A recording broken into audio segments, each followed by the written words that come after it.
Yo, what's good guys? Welcome to the channel. In today's video, I'll be going over the 5 things that I really want to see in Splatoon 3. So yeah, let's get right into it.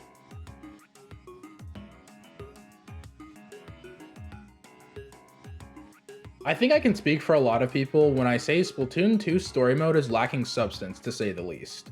I mean, don't get me wrong, I absolutely love the story mode, but after Octo Expansion dropped, I started to see just how lackluster hero mode truly is.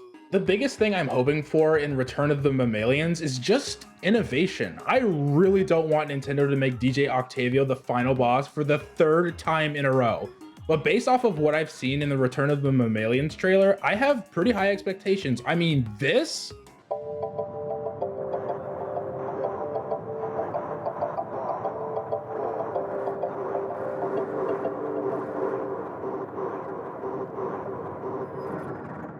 There's gotta be something huge going on, and I'm so ready to see what Nintendo's been working on.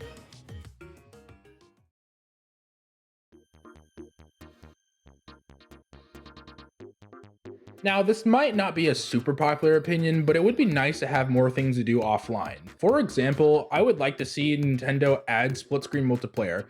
For some odd reason, Splatoon 2 doesn't have any split-screen multiplayer. Splatoon 1 had quote-unquote split-screen multiplayer where one person would use the gamepad while the other would play on the TV. A weird setup, but hey, it worked for some players. I'm not sure why this isn't a feature in Splatoon 2. Maybe the Switch couldn't handle it? I don't think this is the case, but who really knows? Perhaps they just didn't have enough time, seeing as Splatoon 2 was developed in such a short time frame. I mean, it won't be the end of the world if it isn't added, but it would be a nice addition.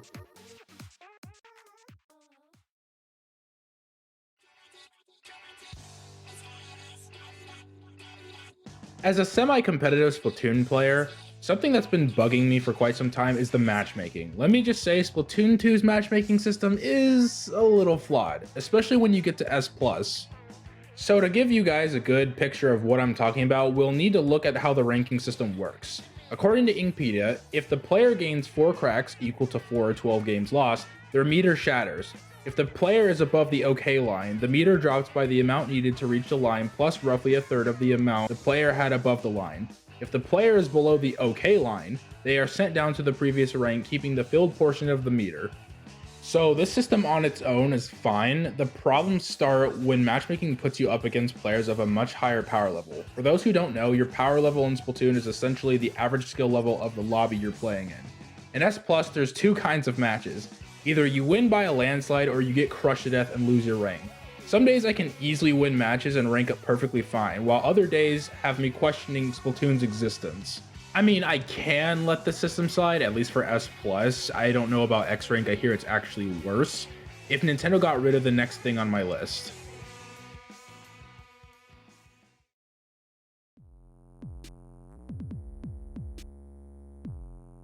I bet some of you saw this a mile away. I can't tell you enough how much I hate the rotation system. So my favorite mode is Splat Zones, and I should be able to play it whenever I want. There are literally some days where I have to wait up to 6 hours just to play it. If I want to play some zones, I should be able to, no sweat.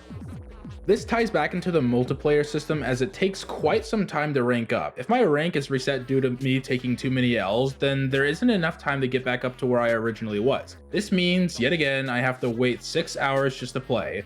This can easily be fixed by allowing the modes to run 24/7. That goes for Salmon Run as well. Nintendo said they wanted Salmon Run to feel like a real job, so that's why it isn't available at certain times. But in my opinion, this is just a massive inconvenience. Something that I see frequently talked about is allowing players to vote on what stage they want to play. Nintendo can easily implement this as they've already done this with Mario Kart 8 Deluxe. I really do hope this gets added into Splatoon 3, but knowing Nintendo, they might just keep map and mode rotations because hey, if it works for Nintendo, why change it?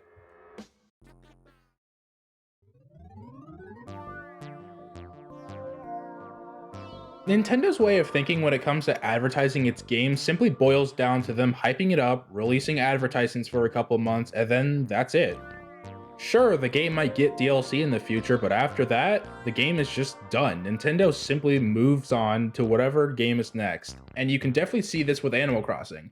If you guys don't know, Animal Crossing New Horizons is the 2nd best-selling Switch game, and I rarely see advertisements for it anymore. Nintendo rarely tweets about it anymore, and when they do, it's usually just something small. Like, it would be nice to see Nintendo posting stuff like, hey, this is what's going on in Animal Crossing New Horizons right now, and then showing something regarding stuff like, oh, I don't know, cool village designs. I don't really play Animal Crossing, so I couldn't tell you too much, but still. But going back to Splatoon 3, I think it's important that Nintendo does a good job of making people care about Splatoon 3, because Splatoon 2 is on the exact same console. Like, I see a lot of people saying stuff akin to, oh, why do I want to pay for Splatoon 3 if Splatoon 2 is on the Switch? And the new Salmon Run trailer definitely solidified this way of thinking, mainly due to the fact that there just wasn't a lot shown off. But hopefully we'll get a Splatoon 3 Direct soon that'll clear up most of this, but as for now, Nintendo really isn't doing a fantastic job of advertising Splatoon 3. I mean, just look at Splatoon North America's latest tweets. They keep giving us information we already know, and it's really killing the hype for some people. With all that said, I'm still extremely excited for Splatoon 3, and I can't wait to play it. Like, really, my head is just exploding with ideas on what they're gonna do. But yeah, I hope you guys enjoyed the video. Let me know what you want to see for Splatoon 3, and make sure you leave a like, subscribe, do whatever, and I will see you in the next video.